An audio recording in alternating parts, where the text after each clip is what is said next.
माननीय भूपेश बघेल जी के निर्देशानुसार पूरे छत्तीसगढ़ राज्य में पहले 1333 सहकारी समिति थी, अब वो बढ़ के 2058 है।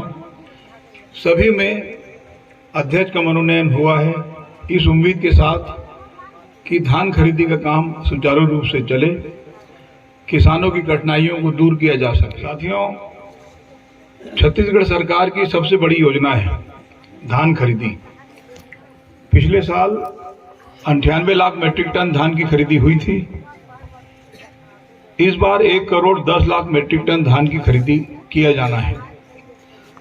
20 से 25 हजार करोड़ के लगभग का कर्ज छत्तीसगढ़ की सरकार अलग अलग बैंकों से लेती है।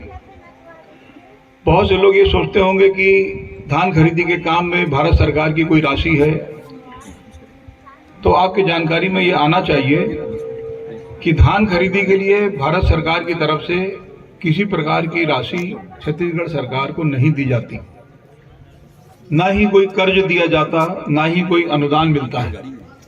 20 से 25 हजार करोड़ का कर्ज छत्तीसगढ़ की सरकार लेती है। धान खरीदी का काम होगा, धान खरीदी के बाद परिवहन के बाद उसका कस्टम मिलिंग, चावल बनाने के बाद भारत सरकार से केवल इतना चाहिए कि हमारा चावल जो है वो भारतीय खाद्य निगम में जमा हो जाए। तो धान खरीदी में जो राशि लगेगी, परिवहन में, चावल बनाने में, पहुंचाने में, वो टोटल हिसाब बनाकर हम देते हैं और हमारा चावल जमा कर लिया जाए, केवल एक निवेदन उनसे हमारा रहता है। अब चुनाव के समय का याद करें, कांग्रेस पार्टी ने कहा था कि हम 2500 रुपया प्रति क्विंटल के हिसाब से धान खरीदेंगे।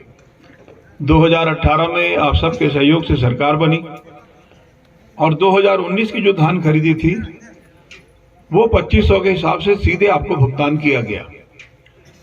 लेकिन उसके बाद भारत सरकार की तरफ से अड़ंगा लगाना शुरू हो गया।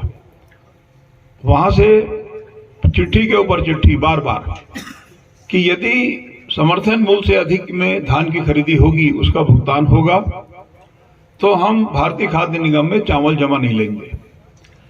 अब लगातार मुख्यमंत्री जी भी गए, हमारे मंत्रिमंडल के साथी गए, दिल्ली में मुख्य प्रधानमंत्री जी से मिले, वहां के केंद्रीय खाद्य मंत्री जी से मिले, लेकिन उन्होंने अनुमति नहीं दी। तब हम 3-4 लोगों ने बैठकर एक नई नीति बनाई कि जो वायदा कांग्रेस पार्टी ने 2500 रुपये प्रति क्विंटल का किया था वो तो देना पड़ेगा, और यदि नहीं दे पाए तो स्थिति ये बनेगी कि लोग बोलेंगे वादा खिलाफ। तो इस हिसाब से एक नया योजना का निर्माण किया गया जिसका नाम है राजीव गांधी किसान न्याय योजना। अब उसके हिसाब से खरीदी जो भी समर्थन मूल्य होगा, खरीदी होगी समर्थन मूल्य में, और अंतर की राशि राजीव गांधी किसान न्याय योजना के नाम से 4 किस्तों में आपके खाते में दी जाती है। और उस हिसाब से 2 साल पहले तक पूरा 2500 के हिसाब से आपको भुगतान हुआ। पिछले साल आपने जो बेचा, हमारा वायदा 2500 का था, लेकिन आपको भुगतान हुआ 2540 रुपये प्रति क्विंटल के हिसाब से। और इस साल जो धान अभी आप बेच रहे हैं, इसका आपको मिलेगा मूल्य 2640 रुपये प्रति क्विंटल। अब धान खरीदी के अलावा एक वायदा और भी, बहुत से लोग सवाल उठाते थे कि जिनका गरीबी रेखा के नीचे नाम ना हो तो क्या उनको भी राशन कार्ड मिलेगा। लेकिन वायदा था कि दिया जाएगा। यदि कोई बहुत अधिक पैसे वाला है तो उसको भी राशन कार्ड देंगे। इनकम टैक्स जो पटाएगा, इनकम टैक्स पटाने वाले का 10 रुपया, बाकी सबको 1 रुपये किलो में दिया जाएगा। लेकिन पूरे सभी लोगों को राशन कार्ड के दायरे में लाके राशन कार्ड देना है, ये तय हुआ। अब 4 साल बीतने के बाद बहुत से लोग ऐसा कहने लगे हैं कि हमारे राशन कार्ड को तोड़ के 2 भाग करो। कारण बताते हैं कि परिवार बढ़ गया, तो बहू आ गई, बेटे की शादी हो गई। तो इसके लिए भी हम लोगों ने अनुमति दे दिया कि यदि आपको 2 भाग करना है राशन कार्ड का तो आप कर लें। और मैं ऐसा समझता हूं कि करीब 25-1 हजार राशन कार्ड विगत 6 महीने के भीतर हम लोगों ने अलग अलग स्थानों पर बांटा है। लेकिन हर जगह जहां भी मैं जाता हूं, इस बात की जानकारी जरूर लेता हूं कि क्या सभी को राशन कार्ड मिला या नहीं मिला, क्योंकि उससे ये पता लगता है कि योजना सफल है कि असफल है। तो मैं, आप भी यहाँ पे बहुत बड़ी संख्या में लोग हैं, मैं जानना चाहूंगा कि इसमें ऐसा भी कोई व्यक्ति है यहाँ पे कि जिनका राशन कार्ड नहीं बना हो, तो हाथ उठा दे। नहीं बना हो तो हाँ बताइए आप। राशन कार्ड नहीं बने आपका नहीं राशन कार्ड है, लेकिन 10 वाले रही थी। नहीं, मैं तो बोला ना कि जिनका नहीं बना है, तो आप बोल रहे हो है, लेकिन 10 और 1 वो नहीं, अभी वितरण मतलब है कि नहीं ये बताओ। है, राशन कार्ड है। अच्छा, अब समस्या क्या है ये बताओ। 1 रुपये वाले बनाओ जमा लिया। कितना जमीन है आपके पास?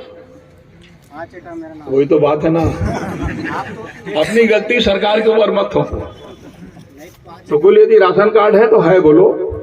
अब आप इसका भी आवेदन लगा दो, उसका परीक्षण हो जाएगा, यदि पात्र पाए जाओगे तो दे भी दिया जाएगा।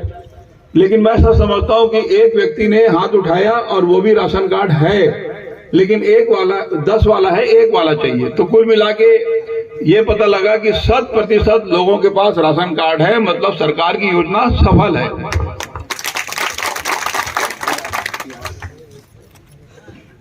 एक योजना छत्तीसगढ़ की तरफ से और प्रारंभ की गई है, वो भी राजीव गांधी जी के नाम से। उसमें राजीव गांधी ग्रामीण भूमिहीन कृषि मजदूर न्याय योजना, ये योजना है ऐसे लोगों के लिए जो खेतीहर मजदूर हैं, जिनके पास खेती की कोई जमीन नहीं है और वो खेतों में मजदूरी का काम करते हैं। इनके लिए मैं ऐसा समझता हूं कि पूरे देश में छत्तीसगढ़ सरकार पहली सरकार है जो भूमिहीन कृषि मजदूर न्याय योजना के नाम से ऐसे लोगों के लिए योजना बनाई है जिनके पास 1 डिसमिल जमीन नहीं है, और इनको 7,000 रुपया सालाना दिया जाना है, जिसका 1 किस्त दिया जा चुका है। तो धान खरीदी महत्वपूर्ण योजना, सबको राशन कार्ड महत्वपूर्ण योजना, और ये खेतीहर मजदूर न्याय योजना ग्रामीण राजीव गांधी ग्रामीण कृषि मजदूर न्याय योजना, इसमें 7,000 रुपए की राशि सारे लोगों को दिया जाना है। इसके अलावा इन योजनाओं के अलावा लगातार विकास का काम किया जा रहा है, और जिस प्रकार से जनता का भरपूर आशीर्वाद मिला था, तो 90 में से 68 विधानसभा कांग्रेस पार्टी ने उस समय चुनाव में जीत हासिल की थी, जिसको बोलते हैं कि 3/4 बहुमत। अब सरकार के कामकाज का आकलन किस प्रकार से होता है?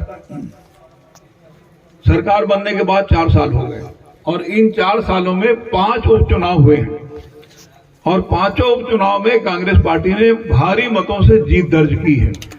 इसका मतलब जनता का आशीर्वाद लगातार मिल रहा है। यदि धान खरीदी के नाम पे आप नजर डालें धान खरीदी में, तो पूरे देश में छत्तीसगढ़ पहला ऐसा राज्य है जहां धान का मूल्य 2500 रुपये प्रति क्विंटल के हिसाब से दिया जाता है। इस बार 2640 मिलेगा। पूरे देश में छत्तीसगढ़ ऐसा राज्य है जिसके 100% नागरिकों के पास राशन कार्ड है। सारे लोगों को राशन कार्ड में दायरे में लाकर दिया गया, और पूरे देश में छत्तीसगढ़ पहला ऐसा राज्य है जहां पर भूमिहीन कृषि मजदूर न्याय योजना के नाम से योजना संचालित की गई, जिसमें उनको प्रति परिवार 7,000 रुपये वार्षिक दिया जाएगा। इन सब योजनाओं के नाम पर लगातार बहुत अच्छे ढंग से कार्रवाई चल रही है। इन योजनाओं के अलावा एक बात और भी है जो विशेष करके इस विधानसभा में संचालित है। योजना तो पूरे राज्य के लिए है, लेकिन पता नहीं लोग इसमें कुछ ध्यान देते हैं नहीं देते। लेकिन आकस्मिक मृत्यु में 4 लाख रुपए की राशि देने का प्रावधान है। 3 कारण होते हैं: पानी में डूबने से मृत्यु हो जाए, या सांप काटने से मृत्यु हो जाए, या आकाशीय बिजली गिरने से मृत्यु हो जाए। ये तीनों मामले में मंत्री बनने के बाद जब इस बात की समीक्षा की गई, तो ये पता लगा कि जैसे ही कोई घटना कहीं घटित होती है तो कुछ लोग उनके यहाँ पहुंच जाते हैं, और आधे आधे में बात होती है कि हम तुमको 4 लाख दिलाएंगे तो आधा हमको दो। तो समीक्षा के दौरान जब पता लगा तो एक घटना ऐसी भी सामने आई कि एक बैगा परिवार तरेगांव के पास जंगल में, तो उनकी पत्नी थी, उससे मैंने पूछा कि भाई कितना पैसा मिला है? तो वो बोली कि 7,000 रुपया कुल मिला है। यानी दिलाने वाला 3,93,000 खाया, और जिनके परिवार में मृत्यु हुई थी उसको 7,000 मिला। तब मैंने तय किया कि ये योजना का लाभ, पहली बात तो ये है कि ईश्वर ना करे कि कहीं इस प्रकार की घटना हो कि आकस्मिक मृत्यु हो, लेकिन हो गई तो 4 लाख रुपए की राशि उनको हक है, उनको मिलना चाहिए। तो जब से लेके मंत्री बनने से अब तक 4 साल हो गया, जितने भी परिवार में इस प्रकार की बात आई है, किसी की मृत्यु हुई है तो मैं खुद जाकर 4 लाख रुपए की राशि उनके घर में पहुंचा के आया हूं, सारे लोगों को। तो जिस प्रकार से अभी सरकार का कामकाज है, अब बात आती है कि सेवा सहकारी समिति में अध्यक्ष की जरूरत क्यों पड़ी। अध्यक्ष की जरूरत इसलिए पड़ी कि धान का काम सुचारू रूप से हो। छत्तीसगढ़ की सबसे प्रमुख योजना है, समय पे लोगों को बारदाना मिले, उनका तौल हो जाए और समय पे उनको भुगतान हो जाए। और यदि किसी प्रकार की कोई कठिनाई इनको आएगी तो आप ये तत्काल मुझको संपर्क में लेके और बात करेंगे, उन कठिनाइयों को हम लोग दूर करेंगे।